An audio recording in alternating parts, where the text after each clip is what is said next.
Good evening. This is a Neighborhood Advisory Committee meeting, which is January 23rd, 2023, from 6 to 7:30 in person at the first floor North Conference Room at City Hall. You can live stream on the city's YouTube channel. My name is Bobette Mays, and I am the chair, and I represent 28803 and 28704. I will let the other members that are here introduce themselves and tell you what area code that they represent. Hi everybody, I'm Sharon Summerall. I'm the vice chair and I represent 28805. I'm Elise Marder and I represent 28806. I'm sorry, I'm at large, but I live in 28806. I'm Peter Abzug, and I'm at large, and I live in 28805. So we're glad we have a quorum. We can begin our meeting as of this point. I hope that everyone has had an opportunity to review the approval of the draft minutes from November the 28th. Are there any questions or concerns about that draft? Everyone is fine with that? So I'll get your approval. Can I get a Second. all right then. All in favor? Aye. Any opposed? No, it's not. And let's look at the review of the agenda for today's meeting. Do you have any additions, any questions, or anything that that you would like to refer to that, or any changes? We okay? All right.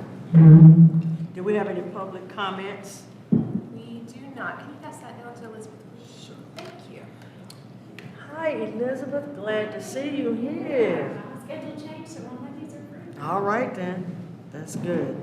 So we have no public comments and no voicemail. So we'll go on to our staff activities and updates, what we'll get from Kristen. Okay. Thank you, Chair. Hi, committee. Nice to see you all. Dawa is under the weather this evening, so she's not able to join us. So I'm going to fill in for her. And the first thing before I get started on any updates is just to notify everyone that we've had 3 folks since our last NAC meeting hop off the committee, Lucius Wilson, Carl Knight, and Mike Wasmer. And so the city clerk's office is aware of that, and they are advertising to get applicants to fill those seats. And so just wanted to let you all know that. And so I wanted to talk a little bit about neighborhood communications and emergency operations planning. This is obviously very fresh on people's minds as we've just experienced the water outage earlier this month. And I think the first thing I wanted to say was that Neighborhood Services was able to reach out directly to our contacts in neighborhoods, and that was a really great thing to have established relationships with leaders and connectors in our neighborhoods to help us share accurate, timely information about the outage, to receive information about what was going on from neighbors, and also to talk about how we could distribute water and resources. So I really want to thank Meredith Friedheim, our neighborhood services coordinator. She's on, neighborhood services specialist. She's on parental leave, and she's doing really well. So she'll be back in a couple months, but she did some great work there, and also, our posting on Nextdoor, we were really able to see traction with that being shared widely. So really, I just kind of want to thank people who were paying attention to what the city was posting, seeing that their neighbors had questions on Facebook, on Nextdoor. I mean, I saw a lot of people sharing information that the city was putting out, and it was just so helpful. So neighborhoods play a huge part in city operations planning for emergencies. And I know that NAC has that as a goal that you all want to go further with this year in sort of helping to coordinate that with your neighborhoods and your contacts. So the thing that I also wanted to mention before I was done was just the Asheville Alert System. This is a really important service that we want everyone in the city of Asheville to be signed up for Asheville Alerts. And for anyone who is watching or listening to the recording, there's a misconception that you have to be signed up, you have to be the person on the water bill to be signed up for Asheville Alerts. That is not the case. Anybody can sign up. So you can go to our website, ashevillennc.gov/AVL alert. Just type that into your web browser. It'll take you to the page where you can put in your information and sign up, and then you'll start receiving the alerts. So there are certain neighborhoods I know, like Wecan, they have like a welcome wagon group that welcomes new people to the neighborhood, and I'm sure they're not the only neighborhood that's activated in that way. But as you're working in community, I think that's a really important resource to make people aware of. And we saw the numbers of people during the water outage. A lot of people signed up for AVL alerts during the outage, which was wonderful. But we still heard back from the community that not everybody knows about that resource. So that's a really important one because that's direct, timely, of-the-moment information when we really need to contact people and let them know what's going on. So your help with that is most appreciated. And the last thing I'm going to say is that there's a few handouts and things over on the end of the table. I went to a regular meeting that I go to with the Buncombe County Public Engagement Alliance, and it's just a gathering of a lot of nonprofits, city and Buncombe County folks, sharing information and resources, and there's some helpful things over there. Just pick things up if you have a bulletin board you like to put things on or groups that you like to share things with. I'd appreciate it. And if you have any questions, I'll take them. I don't have any questions, but I know in Shiloh, we really did appreciate the fact that Asheville Alert, that system, and about the services that the city provided for our neighborhood when we didn't have water, and because Shiloh Center is a hub for emergency assistance, and I don't know if all communities have that plan, but maybe we need to make sure that's accessible to them so they would know where to go and what resources to reach out to in the case of an emergency, because there is something with the fire department, the Red Cross. So if you can finally get that full information for us for the different areas, because it's a way of how food will be stored. It's a big plan because they realized that FEMA would take 2 or 3 days to get here. And so what we need is people would need emergency right now assistance. So there are places even for if you cannot stay in your home, there we have, I know Stevensley has, they have a generator, and I know that, and so it's accessible for people to come there if they cannot no longer live in their homes because of a disaster. Shiloh has some things, but I think it would be good if we got all that information down so we can get that out to the communities so they would know. And so it'd be up to us to make sure that, like you're in 2805, but to get it over to East End Valley and get it over, to whatever areas that we can get them to so they would know. So many things have changed. Didn't we have that on our agenda for our plan for this year to do? Yeah, so we were talking about it. It's out there. We just need to know. We just need to get Get all the information, information. find out who's got what, and Right. it's up to date in our zip codes that we have. Right. Yeah. And so that's what that was. I think that was the Yeah. conversation. And we Yeah. talked about it was out there, but everybody didn't know where it was. Thank you, Christine. Anybody else have any comments or questions before we move forward? I just wanted to say that I was impressed by the city's response, and I was very fortunate. I didn't lose water at all. I was in that little part of West Asheville that was totally unaffected. But I did get all of the AVL alerts, so I knew what was going on.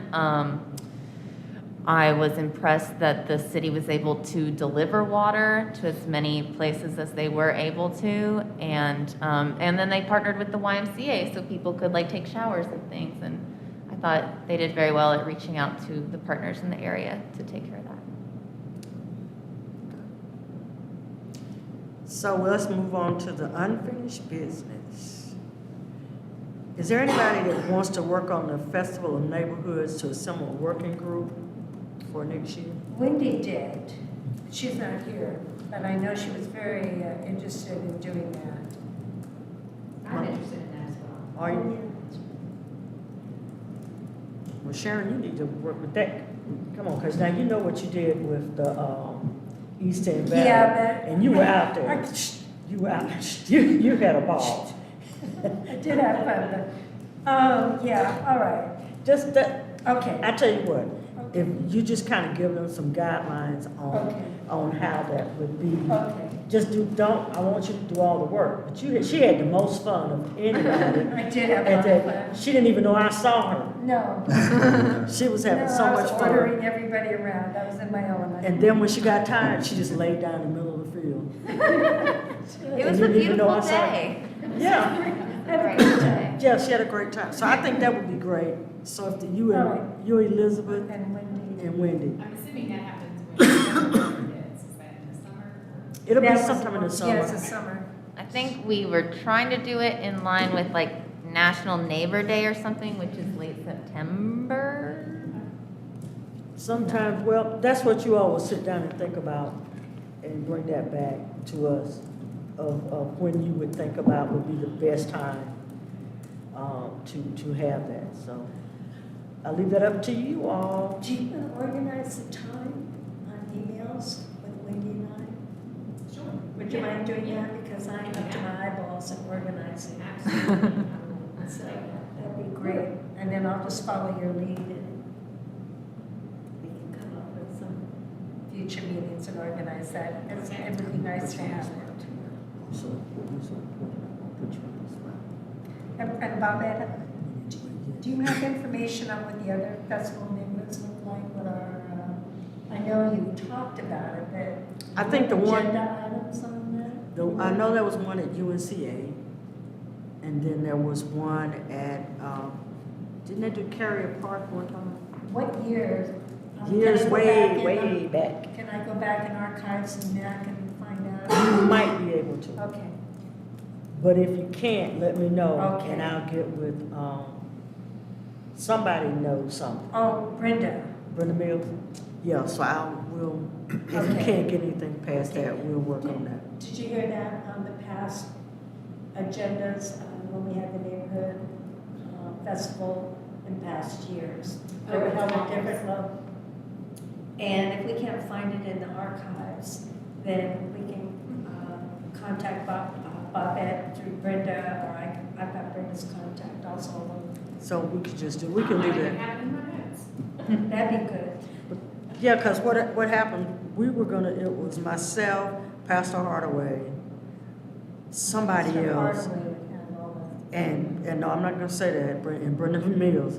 That was before COVID. Right. And what we had, just the idea of what we had, our vision of that was possibly, we were gonna do MLK Park, but we were gonna have every community to have a presentation or area where they talked about where they were, and maybe had some things that, like, some communities have like mugs and whatever. Oh, yeah, we had sweatshirts and. Sweatshirt, whatever, Yeah. and so that would be something, and then maybe, West Asheville has the agriculture piece, and maybe Right. they would come and bring some of the things that they have, and then we thought about that, we were gonna have, we had some young people that were gonna come in and work with little kids. They would have like a bouncy house or something. We had some some activities for them, because we wanted people to feel like they could go around to all of these places, and we would have food trucks.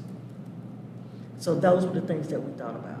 Okay, So that's a start. and then I think that brings us up on the annual report on money, how much money would be in the budget and how we work that out. And Brenda had the budget, and let me get in contact with her Okay, and find out, because she did have a budget for that. Even for she was gonna pay the young people that were to have activities for the little kids. okay. She had all of that. It was all set up, and then all of Well, a she's sudden- pulling the money from somewhere. Yeah, from the city, yeah. And So- so Let me ask her. Do we still have money? And I guess that's where. It hadn't been used for anything. For anything, yeah. if it's Never used still anything for sitting. anything, no. When is the last time the neighborhood festival? We're not sure. I don't know when I know the last time we That's- organized it was 2000, we had started in 2018 or something, but with COVID and everything started happening, we just went. Yes, when I first started, when I first got on, they were discussing it, and then COVID hit and everything just changed. Because you have to have permits, you have to get with the city about the permits, the date, to make the reservations for the area. Yeah.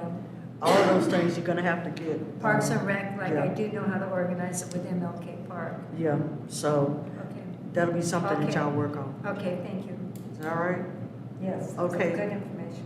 So who's on the bylaws and review, and I know Elise has a lot of And information. me and Carl was, but at least in the technical walk that she is, we dumped it on her. So would you want Peter to be on that with you? What's this? On the bylaws? On the bylaws? Yeah. We're just basically going through the language and trying to straighten up the language. It was right before COVID, it was being done, and then, of course, when COVID hit, then everything just stopped. So there's just a few things in the bylaws that are left. Most of it has been straightened up. Be happy to. But this is something I can do at home, right? Yeah. Yeah. Yeah, you don't have to come You gotta out. show up, No. All right, put me bring on. a box lunch. and- Twice weekly meetings. But we- No, No, they just tell you. No, Yeah. I'm good. Yeah. I can do it. And I can send you our bylaws, or Elise can send you.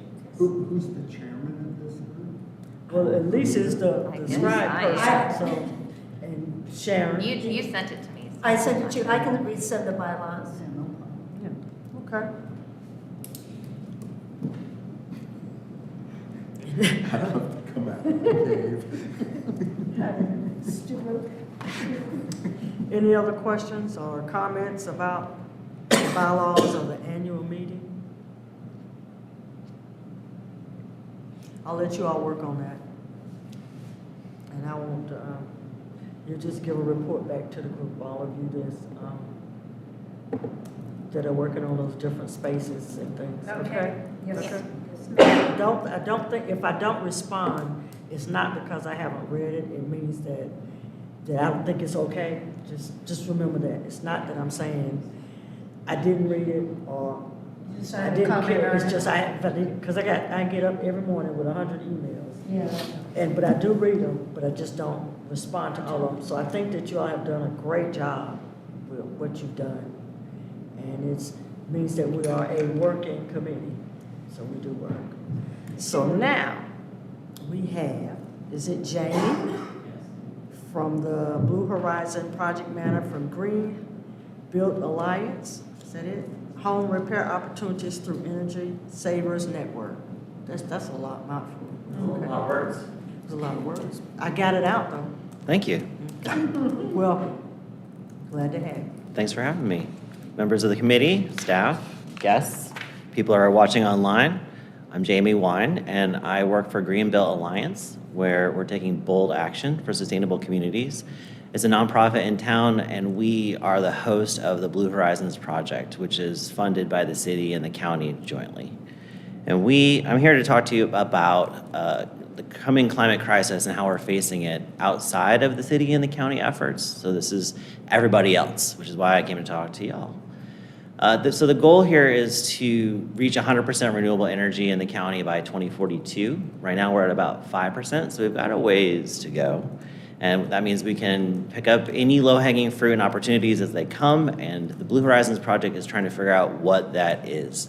It's part listening, so hearing what people want and what they need, and then also going back out with technology and infrastructure and the Inflation Reduction Act resources that are coming through, and helping apply those to places and communities where they're needed the most.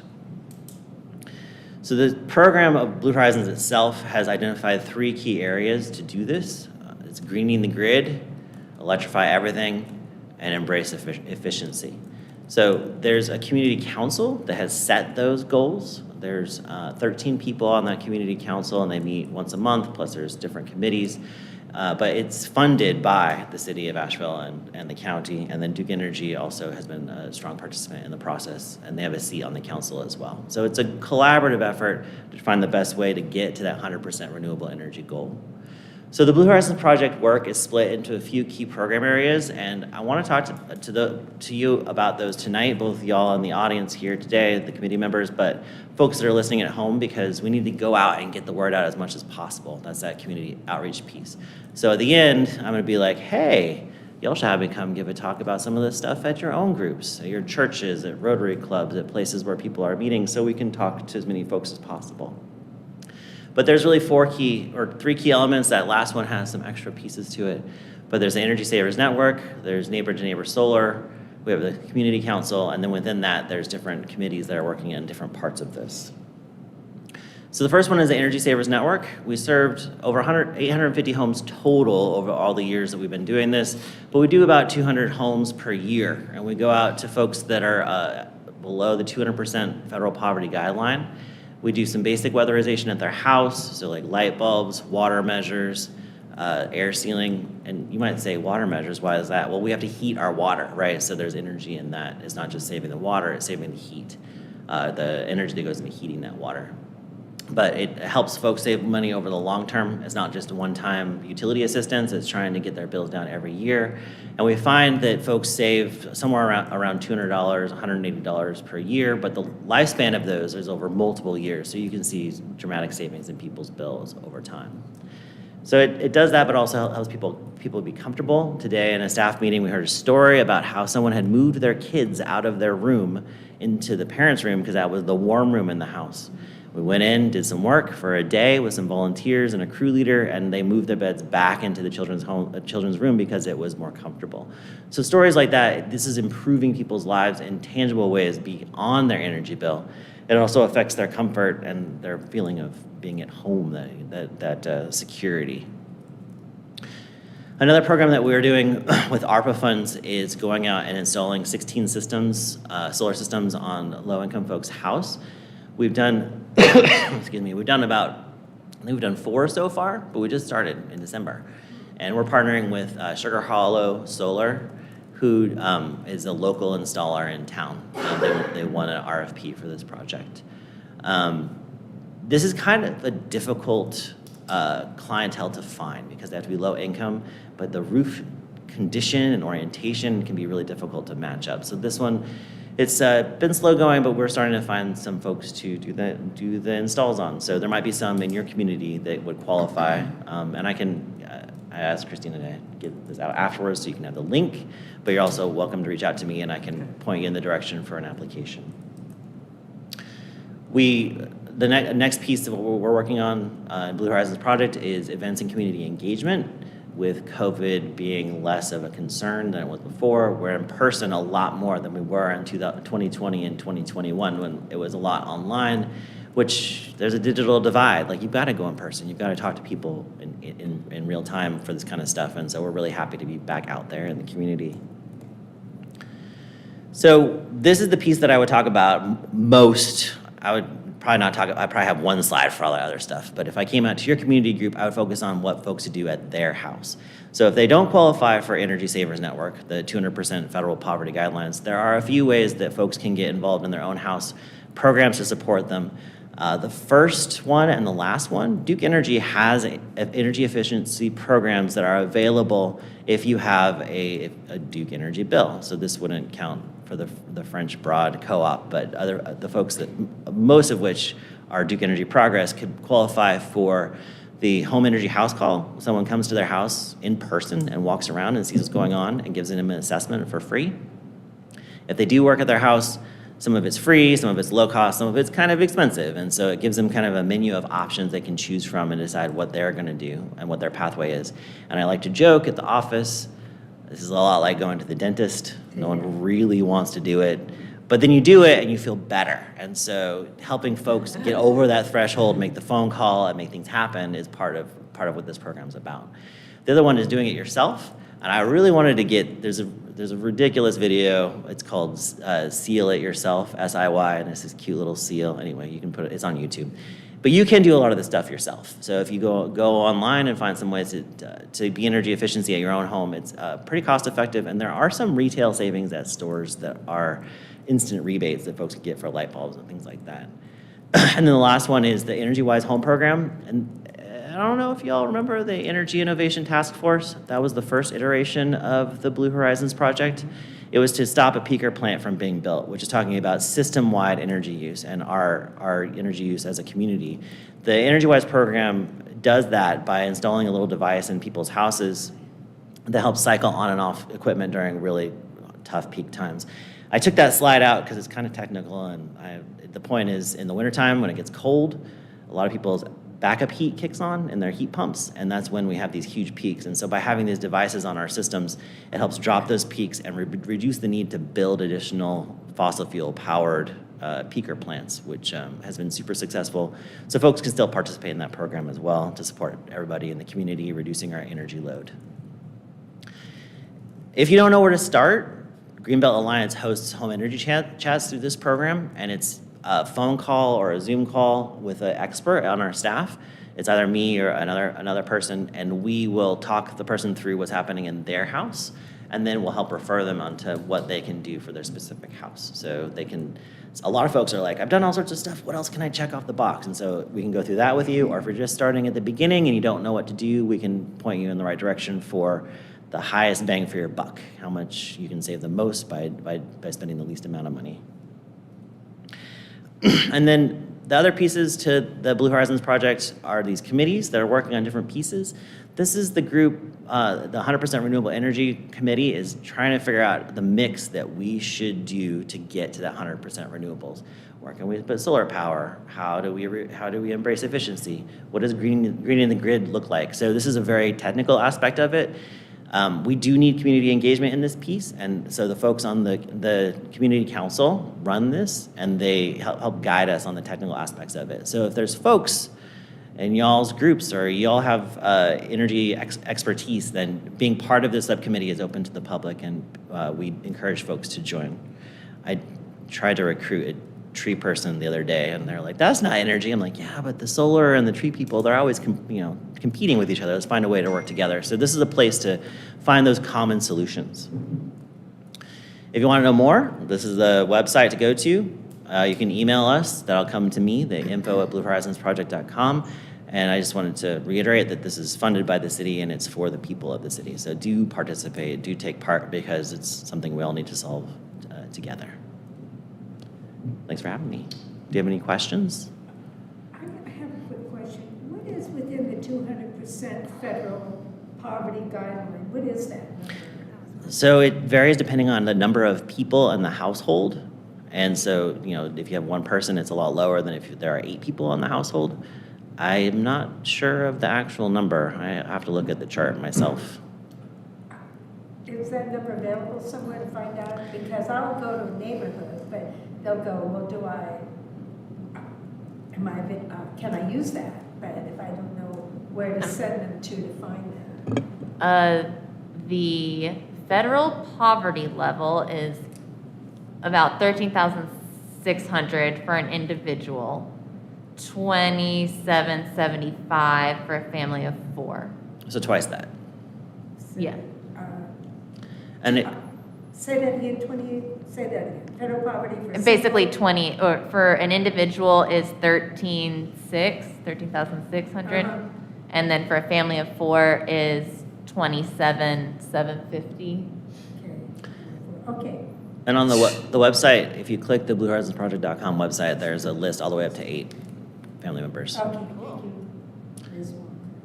And to kind of give you an idea of scope, there's about 18,000 mobile homes in Buncombe County, and we've done 850 homes in total. So there's definitely plenty of options and needs just in that piece of the housing stock. And we do both stick-built and mobile homes when we do projects.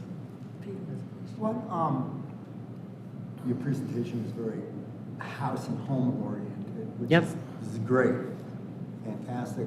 But you did show a photo at the end which looked like a solar farm, and I was curious on the the bigger picture here. What is the city, where are we going with actually making solar farms or harnessing wind power? Because we're in an area where wind is very, The way that I understand it for wind is we're limited by some state legislation about viewscapes and what you can build in the mountains with the wind. There is wind resource, but the way I understand it, there's not enough political will to make that happen at this point. For the solar farms, the mountainous terrain of Buncombe County is difficult. So we've talked with the utility scale solar folks who are working over in the Piedmont and like the coastal areas where it's flat and there's lots of options and it's cheap. And so trying to pipe that energy over here is part of what the state and Duke Energy are working on. But there's, I think our biggest opportunities on that front aren't actually utility scale. It's more like commercial, like large commercial buildings, getting, 100 kilowatt projects, that kind of thing. And then the city itself has its own goals and things that it's working on, like greening the fleet and things like that. And finding some good projects like the airport expansion project where we live the values that we've stated are important places where we can make an impact.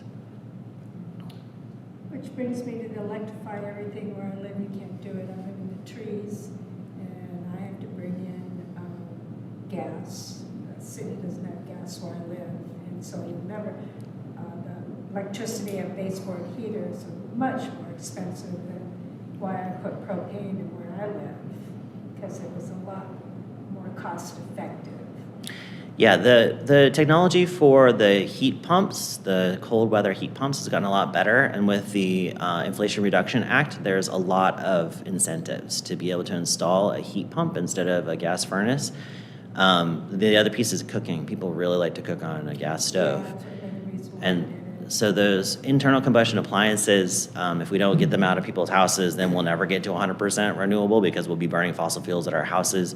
It also has health impacts, burning fossil fuels in our houses. Even the best stoves still put off gases into our homes and aren't necessarily the safest thing for our house.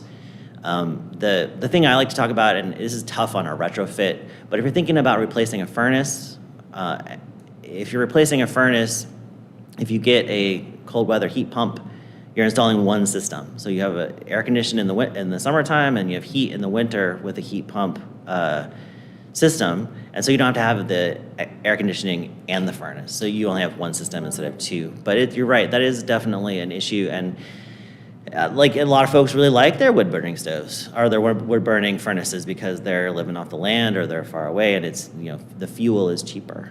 So Well, it's like, I live on wood, but I did have to bring propane because the city has no natural gas on Bowcatcher Mountain. Right. We're full of trees, and so you never get an electric, solar to work up there. But I would have loved to have a heat pump that would have worked up there, but at the time that I lived, there was none that would have worked with our weather, and they're expensive. and they are very expensive. But the incentives help a lot, and you're right. And the technology's come a long way in like the Yeah, last 10 years, and yeah. every year is a little better. So I struggle with that too. I have some propane at my house too, so Yeah. I understand.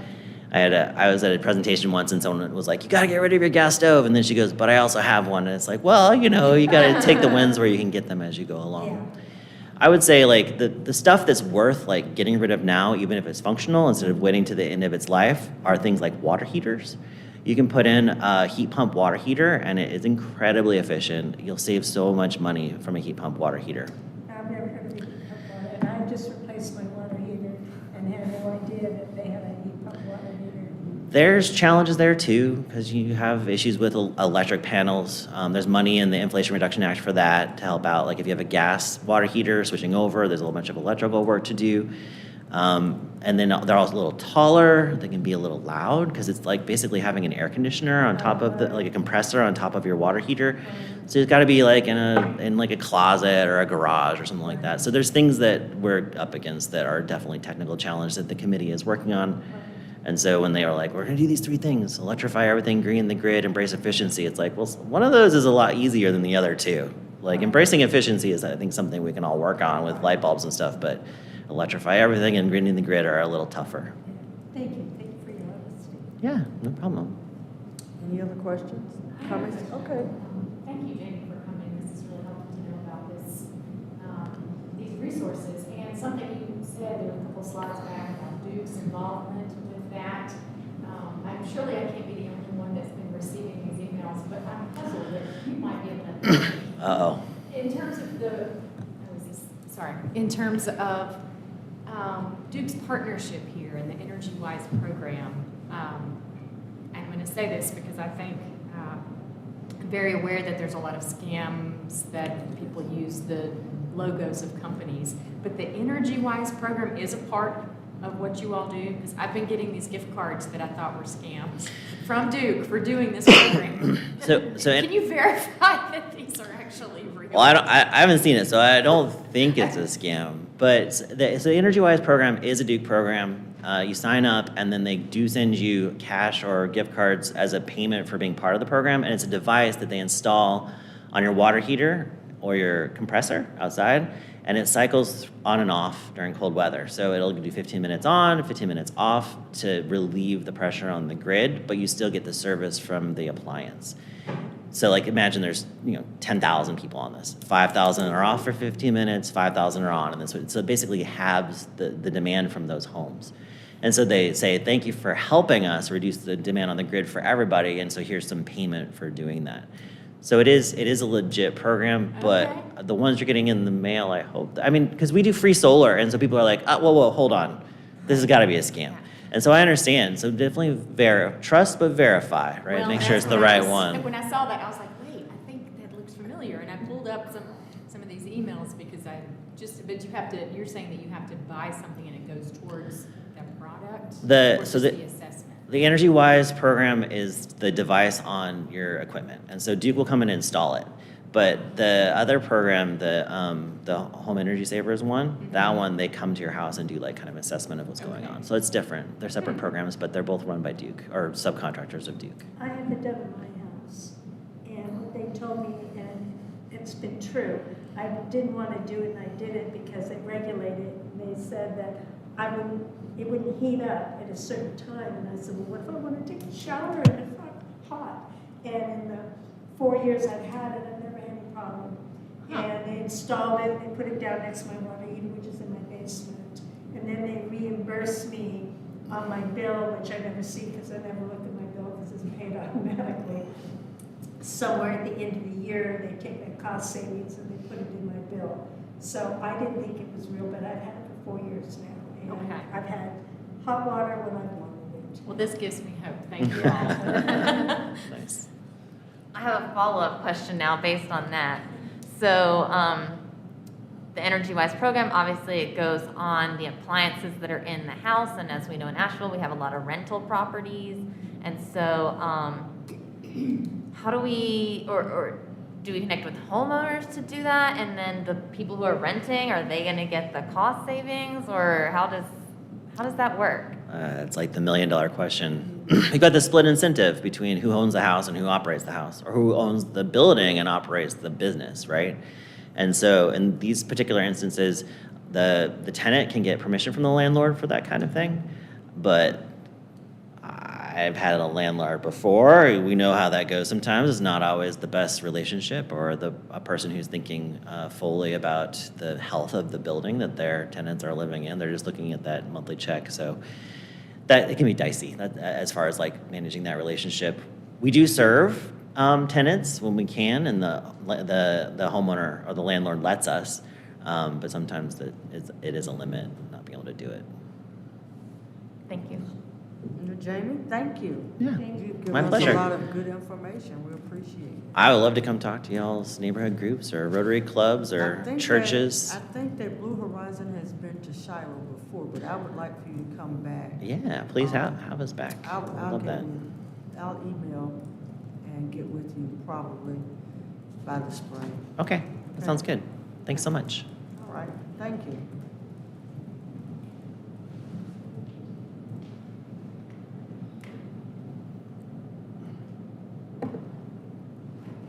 We have a new Equity and Engagement Committee member, Rachel Wood, who is the Assistant City Manager, to give us some good information this evening. Hi, Rachel. Hello and good evening, everyone. For those of you that I haven't met, nice to meet you, Rachel Wood.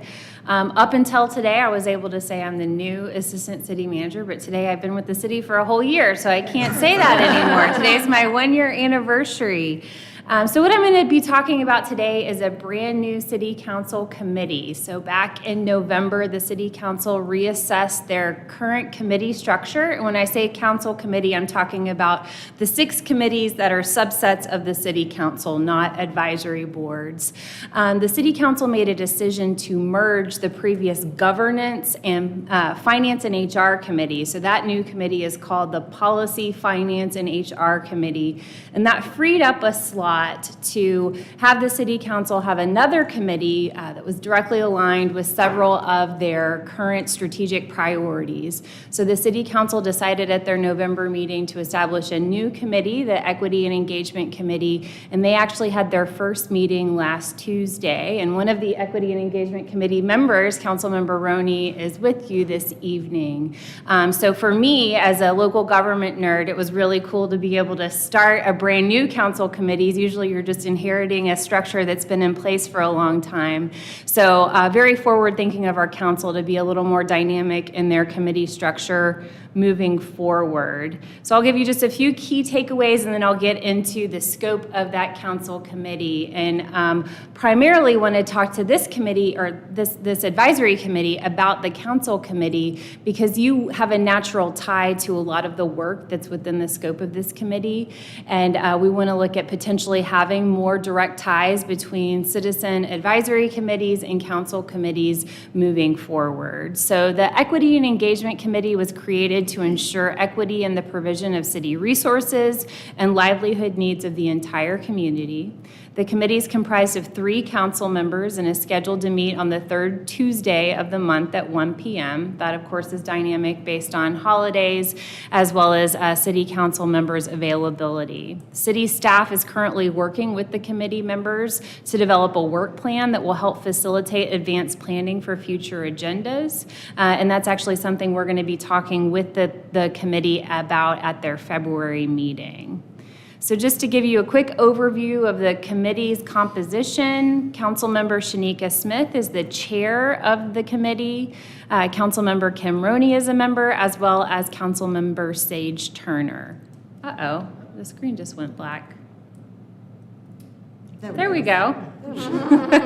Just needed to touch the mouse for a second. I am the primary liaison from a staff perspective, and then we do have a host of items, as you'll see some of our draft work plan items in a moment, but the 2 primary department directors who will be serving as liaisons in addition to myself are Dawa Hitch. Uh-oh, maybe it's a connection issue? Yeah. It was doing that earlier and don't know why. Yeah, it seems like the HDMI came out or something. Yeah, I don't know. It's not here. This is good and tight. I don't know if there's another. I might just restart the system. Okay.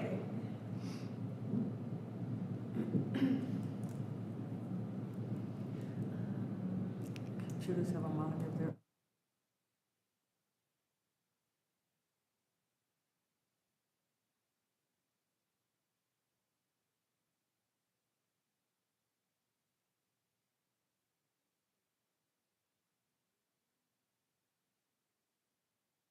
Tempted to put my big coat on.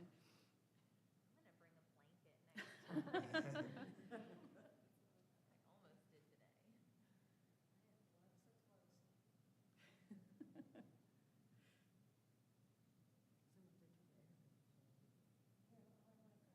gonna bring a blanket next time. Oh, you are, okay.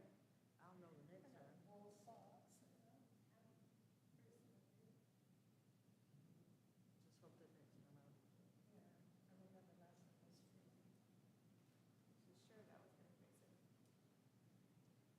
And I can also just talk through the slides. I mean, they're bulleted lists, so you're not missing anything too exciting that I can't cover verbally.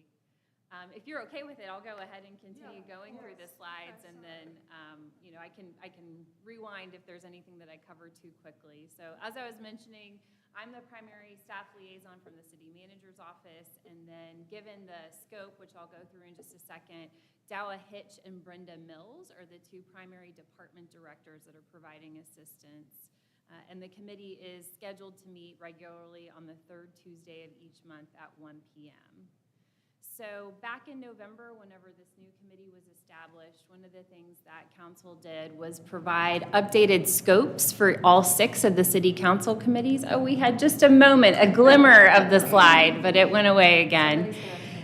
And so happy to share that with this committee. It's also available if you look at the November 15th City Council materials. The scopes of all 6 of the council committees was established, and really want to thank City Council as well as the City Clerk's office for providing that clarity. In the past, it was kind of a guess. We assumed based on the subject matter what should go to each of the council committees, and this just provided staff with a little more clarity on what specifically should go to each of the council committees, understanding that some items touch multiple committees and they're not necessarily mutually exclusive. So the scope of the Equity and Engagement Committee, as adopted back in November, is to review policy updates and make policy recommendations that ensure fairness and equity in the provision of city resources and livelihood needs of all community members and groups, and an equitable community that provides community members with an opportunity to be informed and engaged in the policy-making process. And especially on that second one, I see there being a direct tie to the work that this committee does in making sure that neighborhoods are aware and have that connective tissue back to the city. This is one slide that I wish we could pull up because it has a lot of bullets that I'm not going to read all the way through. In addition to council adopting the scopes, they also suggested some key policy topics for each of the committees. So I'm going to hit on a couple of these, but I'm not going to go through all of them. A few of them include reparations, racial healing grants, neighborhood matching grants, strategic partnership investments that are funded through the city's strategic partnership fund, LGBTQ plus policy considerations, and then engagement tools and technologies, as well as engagement initiatives. A lot of those policy considerations and upcoming presentations we have on that will be provided by Dowa and the CAPE team. But that's just to give you kind of a flavor of the types of policy topics that we're planning to bring forward to this new council committee. City Council at their annual retreat every year adopts what are called strategic priorities, and that's their key areas of focus for the upcoming fiscal year. So for the current fiscal year that we're in, there are 6 strategic priorities, and they include improve and expand core services, houselessness strategies, equitable and affordable housing and stability, reimagining public safety, as well as neighborhood resilience and reparations. And given those policy topics that I just mentioned, we see the most direct alignment with neighborhood resilience and reparations in this new committee. But of course, all of the strategic priorities, depending on what the specific subject matter, align with the work of this new council committee. So we are working on establishing work plans for all of the council committees, and this is just to help with that facilitated advanced planning and also to make sure that the work of staff is aligned with council's priority vision for the organization. So as we're working on developing that draft work plan, I'll just give you a sampling of some of the work plan topics that we're looking at. At the February 21st Equity and Engagement Committee meeting, we're going to have a more detailed discussion with committee members about draft work plan topics, and hopefully we'll be able to at least get that first draft in a good state so that staff can start preparing for future meetings. So some of the topics that we've discussed include an update on ARPA funding for technology that will assist with hybrid meetings and Community Engagement Academy. We're going to have standing agenda items with updates on the Reparations Commission. We actually provided the committee last week with an update on the draft resolution that City Council is going to consider at their meeting tomorrow. But we plan on every month having an update either from myself or Brenda Mills about the work of the Reparations Commission. Also want to look at having select advisory boards provide updates. And so one of the things we're considering right now is having advisory boards that have that direct tie to the work of this committee actually provide their annual report overview directly to the council committee. And this is based on feedback that we've gotten where there needs to be some additional interface between the advisory boards and council directly. And so this committee would be one of the committees that we'd consider having come to either the February or March Equity and Engagement Committee to provide an overview of your annual report and just have that opportunity for some dialogue directly with the city council members. We're following a similar structure with the Housing and Community Development Committee, and I know soon we're looking to potentially hear from the Affordable Housing Advisory Committee as well as the Homeless Initiatives Advisory Committee there. Also looking at using this committee to talk through the disparity study, and then some updates on our national community survey and a biannual report on analytics, language, and accessibility. So we did get some other feedback at last week's meeting, and so staff right now is working on revising that draft work plan, and that will be published with the materials for the February meeting, and then we'll have more detailed discussion at that February 21st meeting with the committee to hopefully lock in that work plan. We have a few other topics that we haven't really decided where we're going to plug them in the work plan, and examples of those include ADA compliance, LGBTQ plus policy considerations, as well as an overview of some of the work that the Equity and Engagement Department is doing on policy equity. They're doing some policy equity analysis and looking at key policies across the city and doing a detailed overview of how equitable those policies are, both in their development as well as in their application. And so that's something that Brenda Mills' team, is going to present on in the future. So as I mentioned, next month's meeting, February 21st, is when we're going to hopefully be able to have that first draft of the work plan finalized so that we can begin preparing for upcoming meetings. So with that, I know I've been having conversations with DAWA around this committee potentially providing updates on your annual report and then having that direct connection to this council committee. So all of this is brand new and we're definitely piloting it, but happy to answer any questions that you might have. Also welcome any feedback that you have given your experience being on this committee as well as other city advisory committees on how staff can help facilitate that connection between council committees and advisory committees. Anyone have any questions? No, Any thank questions, you. comments? But I think having Councilwoman Roney as our liaison on this will help us. And if we get the link with our meeting minutes on the presentation, and then because Kim is really great on updating us with information all the time, finding out where they're actually wanting, what they're actually wanting to see from us in these interim reports, because we have a list, and so there may be some things on that list that are more pertinent than others, and she always guides us in an area that would probably be more equitable for what council committee would want to see. I'm thinking. I approach the group. You may. So I would add to that in saying that as an elected official and your neighbor, I can't do my work without recommendations of groups like yours. So you're guiding our work, and I'm really excited about the Equity and Engagement Committee of Council because now Neighborhood Advisory Committee has somewhere to go. So it's going to help to streamline those communications and make sure the work gets elevated. So thank you for the work that you do and the work plans that you set. The experience that you bring to this conversation informs my work. We are still building out the work of the subcommittee of council. So if you have some specifics, feel free to reach out to the full council or me as your liaison, and I'd love to hear that. I think I was going to ask Rachel something about, I know that this is is pulling together other things, this new equity engagement, and it's like it's another committee. It's gonna be very broad with the things of the policy topics and strategic priorities. Will there be, what kind of engagement will it be from the people from the community that actually does the work? So that's where we're wanting to that's a great question, and you're spot on. It is a very broad scope, and that's why we're so appreciative of the city council as well as the city clerk's office on the work that they did to provide us at least those prompts of the policy topics so that we can start framing what that work plan is.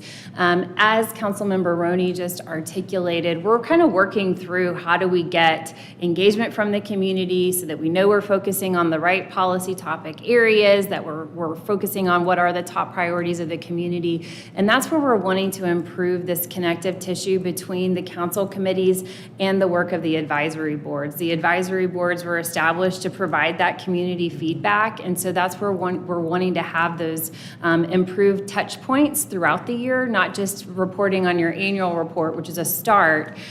We've been piloting a lot of this work with AHAC, the Affordable Housing Advisory Committee, and the work of the Housing and Community Development Committee, and we've been really successful through having an engaged council liaison, also having staff make sure that as they're presenting their recommendations to the City Council, Housing and Community Development Committee, they're very specific on the discussion that was had with the Affordable Housing Advisory Committee and Sasha Vertunsky, who's now running affordable housing for the city. She does a really nice job of laying out, this is what I heard from the committee, and then this is staff's recommendation. And if there are differences, she's very intentional in talking about the difference between what was recommended by the committee and what was recommended by staff. And the chair and vice chair have also started providing public comment more than anything at the council committee meetings, just so that they can either voice support or provide additional context related to the discussions that advisory committee has. So that's one idea that we have, is just having more regular connectivity between the advisory boards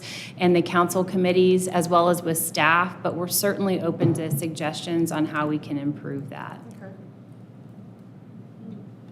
Anyone else have any questions or comments? Well, Thank you. Rachel. You did a very good presentation, even though we lost you on the screen. You still did very well because you do that's what I like. When people know the work, and you can just talk about it. I love that. And you just do that. So thank you. Okay, let's go to the next member information sharing. Elizabeth, we have missed you, this multimodal transportation. Do you have a report? I have a sort of an informal report. The November and December meetings were combined, and the meeting that was scheduled for this week was canceled for MMTC. However, the meeting in December really focused on a lot of, they're hoping to combine and streamline several of the committees that are working on various aspects of transportation, and combine some of those into one called the active transportation, so the greenways, the bikeways, the pedestrian. We all know that the GAP plan got passed, and so trying to move forward with that and figuring out priorities. Those of you that travel between Biltmore Village and the West Asheville Carrier Park, French Broad, have noticed probably that section of road, Meadow Road, Amboy Road, they've actually now repaved and drawn in the bike lanes. And as a biker that had to bike that before the bike lanes were in, it's fantastic. So that's a precursor. It's going to be slowly moving towards the connector that goes to River Road. Most of that meeting was spent talking about the Merriman Road diet and all of the comments.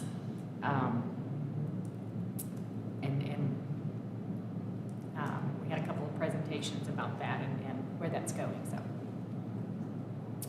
that's what we have.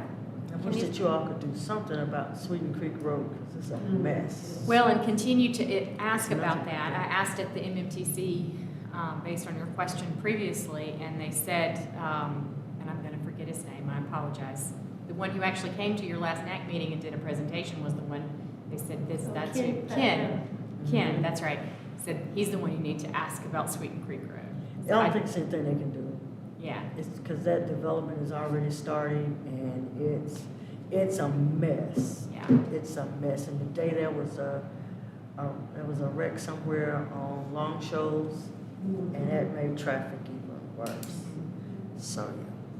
Well, it's interesting that we were talking about sort of equity and neighborhood association and how those interface, because one of the things I kept bringing up at MMTC the last few meetings was so many of the projects were happening in West Asheville and North Asheville, and being able to say, okay, where are the south and east and what's being connected, where are these on the priority list? And so that was a point of discussion as well. And so I was pleased to see that that is now, some of those connectors are starting to happen, but Sweeten Creek is so far out from there, I'm sure that's down the list. Yeah, I know. But thank you. Sharon, do you have anything for Urban Forestry Commission? We are real close to getting an urban forester, and we're all really excited about what that's going to look like. And they haven't let us know yet. I keep waiting to get an email that we had somebody hired, but they said that they're whittling it down, and so I'm assuming in the next month we'll have an urban forester, and then we'll hit the public engagement and let everybody know. We're talking a lot about equity in neighborhoods that don't have a lot of urban canopy, and the areas that are economically disadvantaged neighborhoods, and how we can plan to reforest those areas. South Slope area has got the highest heat island effect of all of Asheville, and it's got the poorest amount of tree canopy, and it has neighborhoods that suffer more equitable issues than the rest of our neighborhoods. We're trying to figure out how to work that around the type of developments that are coming in, like the South Slope redesign district that they're doing. And I've been working with Eastern Valley with Sasha, who was in charge of this, and Todd Oglichini, who's left us, and now with Ben Woody on what the South Slope visioning process will be looking like, and that'll come to council in February. And that'll be rezoning certain areas of the South Slope and part of East End that will affect tree planting and tree canopy. So there's a lot going on, and it gets complicated to sit here and go into the weeds in it. And for anybody that's listening and all of us, if you're worried about your neighborhood, take a look, send me an email, and I think everybody should be engaged in what's going on in their neighborhood with development, because it affects us in our urban forest canopy issues, as well as the neighborhoods, make our neighborhoods viable. So I have a question. Are they trying to combine South Slope with East End? They were, but East End pretty much said where East End is East End and South Slope is South Slope. But what they're wanting to do is create a development over where Corman Field is and Biltmore, and they're trying to make that a gateway area, and it's going to affect Eastern Valley. They've been working with Eastern Valley, and Eastern Valley is not against the development because we need parking down there from McCormick Field and Memorial Stadium. It's how it butts up to the neighborhood. And South French Broad, it's the same way. They're wanting to see development in the South French Broad area, but how do you buffer your neighborhood with your homes from the development that's commercial or mixed use? And so they're talking about doing something different with zoning, and maybe a different zoning that will allow the buffering, because when you change from one zoning to another zoning, you have to put in a buffer, either A buffer, which is 20 feet, or a B buffer, depending on the zoning, which is 30 feet, and that's greenery. And that takes up a lot of space, and we all know that land is expensive, and not everybody wants to see trees in that space. But our zoning requires it, so we're trying to figure out how they're going to do that and make our green infrastructure, as well as work with the zoning changes with the development. So what I'm going to ask is that everyone is connected to a community. Make sure that you have or get access to a 2025 or 2035 plan, which you should be working on now. I know East End Valley has one. Shiloh is just doing We're ours redoing now ours, for yeah. 2023, 2035, excuse me. Make sure that all of these pieces are in what you're asking for. As far as, because believe me, they're commercially trying to come into all of our communities, not just one, but it's all of them. But make sure, and I don't know, does yours have one, Peter? You don't have an association? Do you have an association inside of? Where my neighbor, yeah, it's an HOA. So it's not So outside of that, they're still in that zip code. right. Can you find out if the people outside of where your HOA is, Right.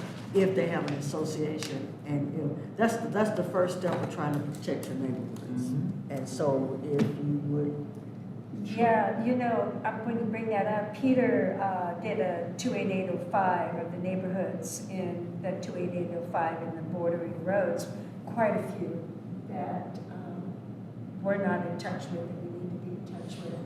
You know, and that brings up what's new on our list for 2023. so can you send that to me?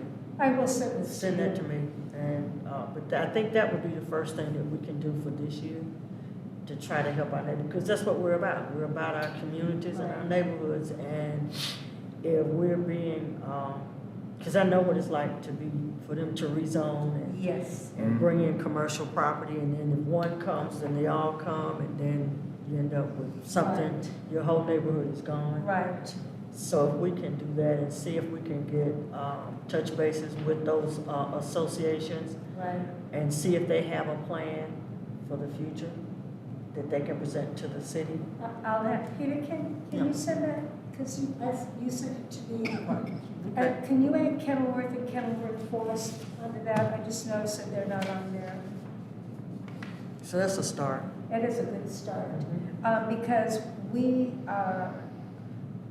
most of the neighbors like you were involved, and we know what goes on intensely when the city's coming in trying to develop an area that is not working with our neighborhood. Right. And then it passes on when I'm told about it, and then I looked at it in our neighborhood and saw how it was going to affect that neighborhood, and so then it became a discussion, because it was going to go to council before it had thorough discussion of the neighborhood. Right. And that's what worries me about a lot of what's going on, as you stated. Yeah. So I think that would be a great idea. And I know that at least you're in West Asheville, but have you connected with the Burton Street community? I haven't directly. I did reach out to all of the associations to ask for feedback for the annual report. I didn't hear back from their community, but they are on my list. So I would say that find out if you can get a time when, I don't remember right offhand, when they have their monthly meetings. I have it as the third Monday So of the month. maybe you can just kind of tip in to their meetings, because I know a lot of them are on the reparations too. So kind of get an idea, and maybe ask them about their plan. It should go past 2025. I think they're working on it. So I think it's just something to ask about. And you're in Oakley, aren't you? Right. Yeah, and Oakley's doing really good, really moving up. And possibly just ask. And then Can is over there. Don't they meet in Oakley? Can? We've been meeting Zoom. Okay, Zoom. Yeah. we've been meeting That would be a Zoom. good idea to We find have a out. CAN meeting this Thursday. So that would be a good idea to try to touch bases with some of those people that are there that we might not be able to reach all the time. And just ask for that information. I need to get on the agenda to do that. Okay. It's too late this time, but I can do it. Okay. I can do it next month. You can do it this month. You can ask to be added. They won't let you. Oh. I run a tight ship. Oh. Now, if we have time afterwards, maybe, yeah, I can do it, or I can email separately.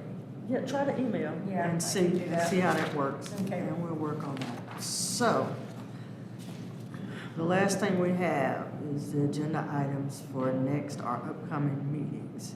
We're still waiting on the technical review committee, right? Whenever they can. Do they have another representative other than Chris? He's working on it. He's hoping to send somebody in February, Okay, so I'll let y'all know. okay. So if he can't come, at least someone else. Yeah. And so I think that in the next meeting, we'll probably talk some more, get some updates. Kind of want to know about the bylaws review, if you all can have a little more something for us, Yeah, the bylaws by then. by next meeting? Yeah, Oh, just absolutely. just a little Yeah. something. Yeah, it's not real complicated, not as bad as it was the previous year. They worked really hard on it the last boards before they turned off. Okay, So we only have just a few things. Okay. Term limits and Christina sent me the term limit information. That wasn't in our bylaws. And I think the annual meeting and the retreat were very like rigid in the way it was written in the bylaws, and so we were gonna try to relax. try to make that. it, Make okay. it where it's more. Yeah, I got you. I understand. I know you all know what you're doing. That's why, No, we just fake it that's, till no, we you don't, make it. no, you're not faking it till you make it, because y'all doing really good with that. And before we go, Kim, there was anything that you wanted to say? We're glad to have you. Thank you for the invitation, Chairperson Mays. I just wanted to point out, because sometimes at the end of the year, there's a lot of moving and shifting in our homes, and we're working really hard to reduce waste in our community and things ending up in the landfill, so that we have a community partner event coming up with Asheville Greenworks Hard to Recycle this Saturday, 10 a.m. to 2 p.m. at Hominy Valley Elementary School. You can get the information at ashevillegreenworks.org. I am inviting my whole street. We have a Facebook page for our street. And so we're inviting people, if they can't go, to have a drop-off place, and then others will take items. So things you can recycle at Hard to Recycle: books of all kinds, big cardboard, shredded paper, electronics. They will disable hard drives on site, so you don't have to worry about the security issues. Cords, small appliances, batteries, laptops, toner and print cartridges, food-grade styrofoam that's clean, Brita water filters. You can't put those in the recycle bin. You can take them to Hard to Recycle. So a lot of times it becomes like a neighborhood event for us to gather items, and it helps us to not only establish good communications among the people on our street, but also think of other ways that when we're doing cleanups in our neighborhood, some of those bigger items like styrofoam can be taken to these Hard to Recycle events. Tires? There is a list of things that are not accepted, and I don't see tires on there. I have accidentally taken light bulbs there before, and they're not available, but there is a list of what they're not accepting, like VHS tapes and plastic bags, for example. Thank you. Somebody dropped off a sink that they tore out of the house and dropped it off at the shopping center. I managed. Can I bring the sink? Oh, I would probably take this thing to. Habitat Restore. Only you, Sharon. I know. Only you. I showed up at work and there was big She's old old. sink sitting there. I knew it right where I saw it. Do we have any other, we're finishing early. I knew we would. So Any more- efficient, Bobby. Huh? You're so efficient, Bobby. Look, I just go by the agenda and we just, I know you know what you're talking about, and I believe you. So I would like, again, thank all of the people that came. Jamie and Rachel, we appreciate you coming this evening. And I appreciate all of you for all the work that you've done. And let's hope it doesn't snow so we can meet in February. If it does, I will not be here. So it is now. Oh, can I share one announcement? Yes, Just, ma'am. Hurry up. I just wanted to kind of make it known to everyone here and whoever's watching that recently the Asheville Parks and Recreation Department renovated a bunch of fitness centers. I know at Stevens Lee they renovated one, and they are offering free memberships through June 30th. So tell your people. That would be good too, because seniors, if you have a certain type of health insurance for seniors, then they can get free memberships at gyms and places like that. Yeah, Awesome. silver sneakers. I'm a senior. You're in the sneakers too. Silver sneakers. I'm right there with you, Yeah, I Sharon. know. Don't worry about it. Don't worry about it. I know, we'd be there. We do that. Okay, so it is now 7:15 and I'm going to adjourn this meeting. Do I need, let me do this. Yes, do that. I You did want that to- so well. Did you like that? I really-